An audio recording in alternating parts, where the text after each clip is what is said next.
When my manager called me that late afternoon, his voice came loaded with impatience. "Boss, there's this old lady here getting in the way of the service. She's asking for cheap dishes. The customers are already noticing."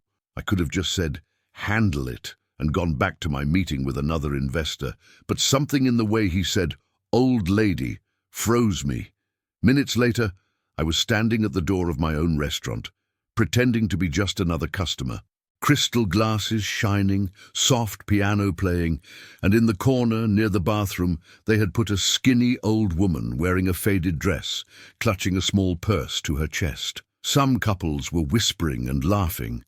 A waitress was rolling her eyes. The manager, in his sharp suit, talked to her like he was shooing away a stray dog.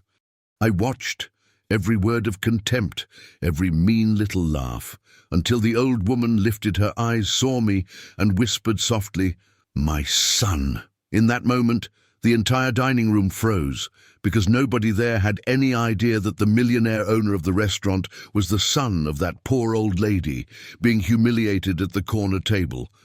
My mother never liked to bother anyone. She knew my days were busy, meetings, events, tastings. But that afternoon, she woke up with one simple desire.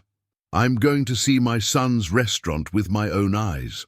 She put on the only nice dress she had, still simple, the hem a bit worn, tied her grey hair back, dabbed on a light lipstick and took the bus, holding her little purse with a few crumpled bills inside. When she stepped off in front of the restaurant, she felt the shock. Luxury cars, parking, well-dressed people, expensive perfumes. She took a deep breath and thought, it might be fancy, but people are all the same. When she walked in, she was greeted by a hostess with a plastic smile, the kind that disappears fast when they notice what you're wearing. "Good afternoon, ma'am. The reservation is under what name?" she asked, still following the script. "I'm Renan's mother. I just wanted to have lunch here today," my mother answered, her eyes shining. The hostess shot a quick look up and down, as if she were judging a wrong piece in a perfect display. "Right, just a moment." She stepped away, and a few steps later was already whispering to another staff member. "A giggle here, a nasty look there. Tell her we don't have any tables left, come on. Look at her," someone muttered. But the restaurant was not full. In the end, they decided to make it work. They put my mother at the worst table in the place, near the bathroom, where the smell of disinfectant mixed with the food. When she opened the menu, she was shocked by the prices. The numbers danced in front of her eyes, but she kept smiling, proud, thinking, "My boy built all this."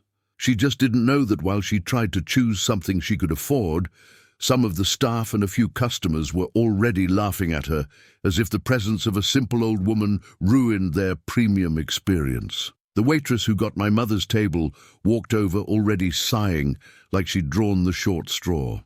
"So, lady, what are you going to have?" she asked, not even bothering to introduce herself. My mother, with a gentleness no one there deserved, replied, "My dear, whatever is simpler, a dish that fills you up and isn't too expensive." The waitress frowned, as if that were some kind of insult. "Look, this is a fine dining restaurant, okay? It's not a lunchbox stand.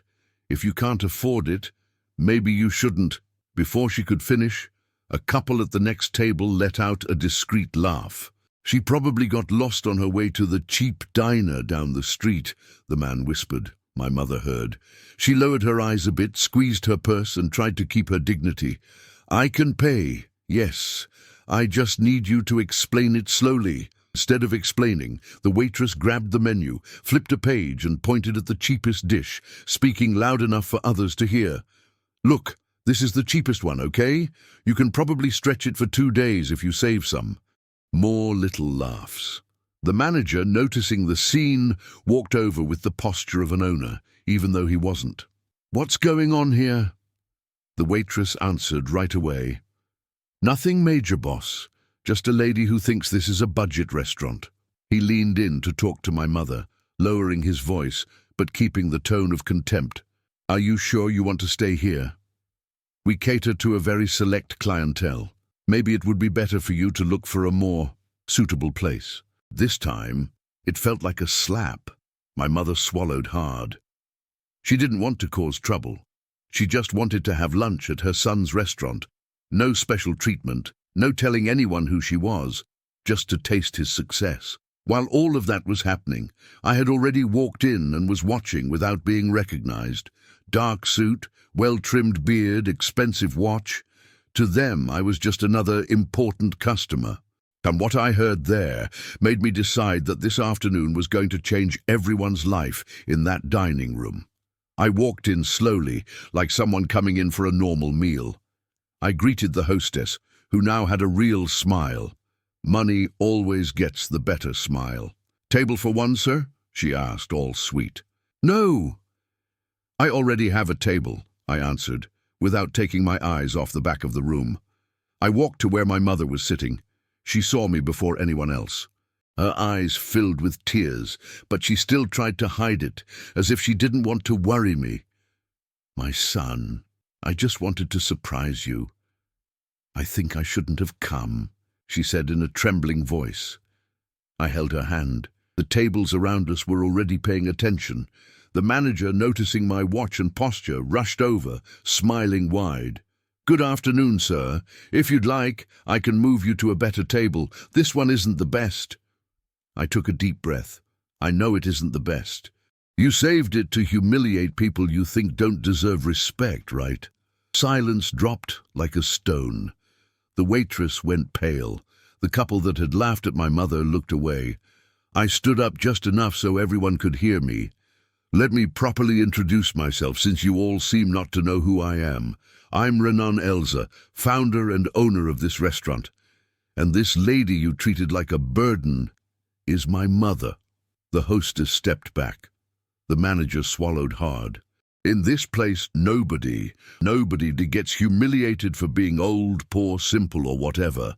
If anyone here is out of place, it's whoever thinks money defines character." I looked at my mother, who was shaking from emotion. "Mom, from today on, the best table in this house is yours, and if you want to eat here every single day, you'll be welcomed as the true queen of this place." Then I turned to the manager. "You're done here. You can go to accounting and settle your payment. My brand doesn't match this kind of contempt." And to the waitress, who was almost crying, "You've got two options. Learn to treat people with respect, or follow him out that door. Decide today."